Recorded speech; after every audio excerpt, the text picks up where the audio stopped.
Ken, if you would give me kind of a synopsis of your team here. You've got. Well, when we started this, we had 40 kids on the list to start with. Southern West Virginia, the Region 3 is loaded with seniors. But by the time we whittled it down, I think we'll end up with somewhere just south of 20. Most teams, I want to have them go ahead and hit first. And then we'll have somewhere south of 20 to start with. And we've got kids from Princeton. Didn't end up with any kids from Bluefield. Greenbrier East has a large group of kids here. 5 kids from Greenbrier East. Of course, we have 3. Got 1 from Greenbrier West, 2 from St. Albans, 2 from Oak Hill, 2 from GW. Didn't end up. Most of my smaller schools did not. Kids weren't interested in playing or didn't come. Nicholas County had 2. They didn't end up playing. Midland Trail had a couple seniors that didn't play. So when we ended up, like I said, we whittled it down from about 40 kids to about 20. What were you looking for as far as makeup? I mean, what? You know what? You really don't have a choice. So we just take the ones if we'd had 40 to choose from, we would obviously gone with a group that would have allowed us to play. But what we ended up with was, you got to make sure you have pitching. I've been light on pitching different years since in the 3 years I've been doing it.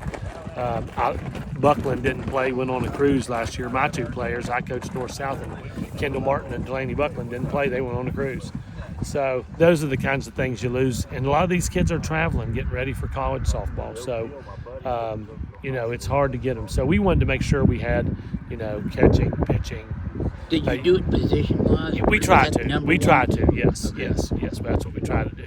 But like I said, in the end, you'll end up with some kids that have never played the place before playing it for you down there to North-South Field, because it's just how that ends up happening. What do you think when you look at this team on paper? Obviously, you don't really know till they get together and do some stuff. What do you think that is going to be the strength of this team when you look at the roster? This team ought to be able to hit. This team can hit. Now,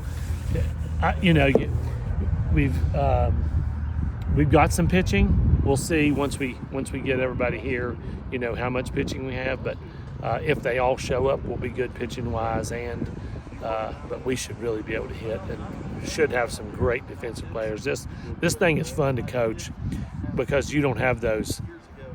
You're trying to hide somebody at a spot. You don't have to hide anybody here. They're all good. Well, I was wondering how much you know about the other teams' rosters and their makeup. Well, most of these I play. I coach at Oak Hill, so I never played against them. But I teach at Oak Hill, so I have the Oak Hill kids. We've played Princeton while I've been here. We play Greenbrier East twice a year. We played St. Albans every year until this year. We play GW every year. So most of these are kids that we've played against. Do you know what I mean? So. Well, what about on the other regions?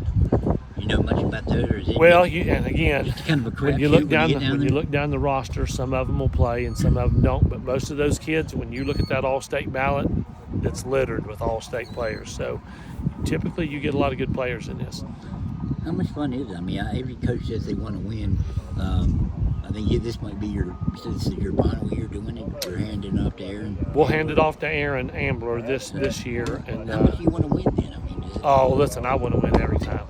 I mean, if we played marbles, I'd do anything I could to win the game. You know what I mean? So, but I really enjoy it. My wife says I'm a little bit obsessed with softball, and I'm not sure what.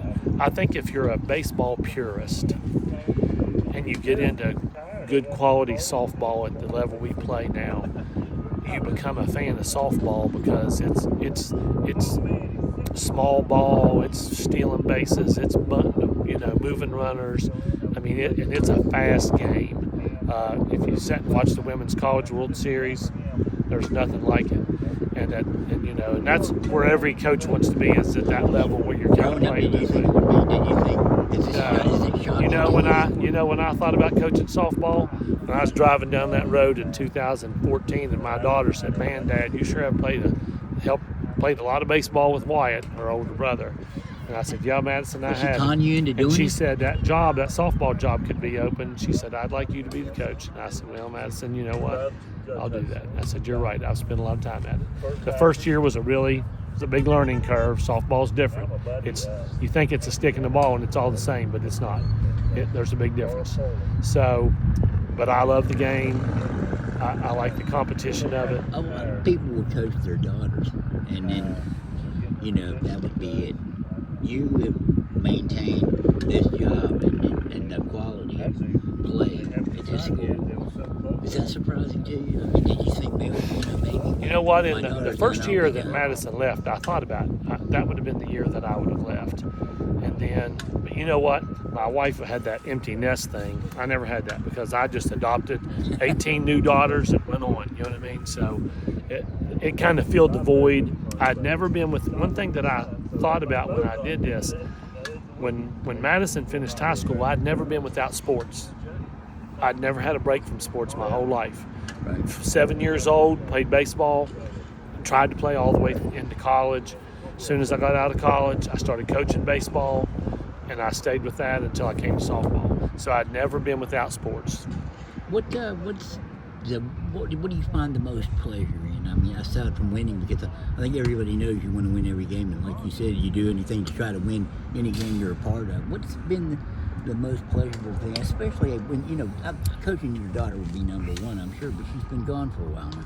What do you take the most pleasure in out here? I think seeing a player like Allie Hypes that you start with as a freshman, they come in, they're insecure about things. I mean, you really see something, you get to, I was in the military, and for a long time I did officer candidate school, and so you're trying to pick a person that you think is going to be something, and you have to kind of take what you get and what you see and evaluate that. And so what I've been very fortunate with is the kids that I've seen, if they buy into the program, that you work hard, you work in the off season, you try to constantly make yourself better, that those things will come to you in the end. All conference and all state awards, all those things come to you if you put in that work.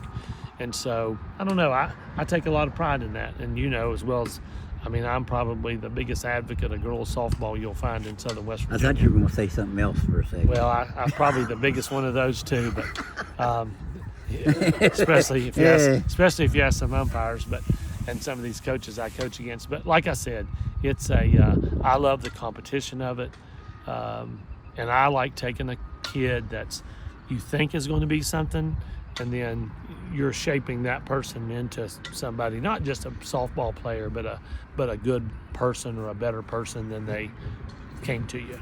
What's the format of the North-South this way? How's that going to play? So there are 4 regions. So 3 and 4 are going to play, and then 1 and 2 right after us. Then the 2 losers will play after they do a little award ceremony and lunch. And then the 2 winners will play. So it's kind of like a little tournament. And they started the 4-team format in 2020 because there was no softball season. So even though there was no softball season in 2020, we had a North-South game. And so that was the first one I did. And that was the year that Mackenzie Hawley and Kylie Nelson were my seniors, and so I took them down there. Mackenzie Hawley ended up being the MVP of one of the games, and but like I said, just a great experience. And they have a skills competition down while you're down there, a home run derby, a home to first, and a home to second, speed throwing thing. So, and there's some college coaches down there too, trying to snag somebody that's not signed, and so it's just a good experience. In this game, it's the 13th. When do you start preparing for 2025? Would that be on the 14th? Yes, my schedule's already done for 2025. We have somehow I knew that. Well, we have new regions, new sections. So now I have 9 teams in a region. So we've had to add in that other, our section, we've played most everybody at one time or another. Pikeview, Princeton, Greenbrier East, Shady. We've played all of them. On the other side, always wanted to play Hoover. Always has been hard to schedule them. So now I've got Hoover, Ripley, Sissonville. We always played Nicholas County, so that's the 4 in the other side.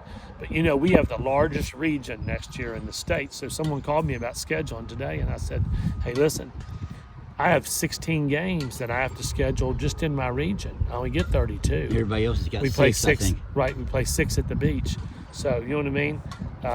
Not many openings. No, for- you don't have many openings. I haven't really asked any coaches. What do you think about the way Region 3 is Hor- and AAA? It's horrible for us, and not the fact that we have to play all those teams, but the travel. Who sat down on paper and set up a region that takes me from the Virginia border to the Ohio River? I mean, like it's ridiculous. You know what I mean? So, and I mean, if you look at it, I think we figured it up. My away games will be 1,800 miles. 1,800 miles. 1,800 miles. That's Your away just games in my the region. Yeah. Just in my region. Hey, Ken, I always appreciate it, man. Looking forward to seeing what this new region brings. And don't know if we'll be doing too many away games if we're traveling 1,800 miles, but looking forward Well, to next season. we can do Greenbrier East, Princeton, Pikeview, and Shady, so those will all be close. Thank you, Kenny. I appreciate you, man. All right, thank you.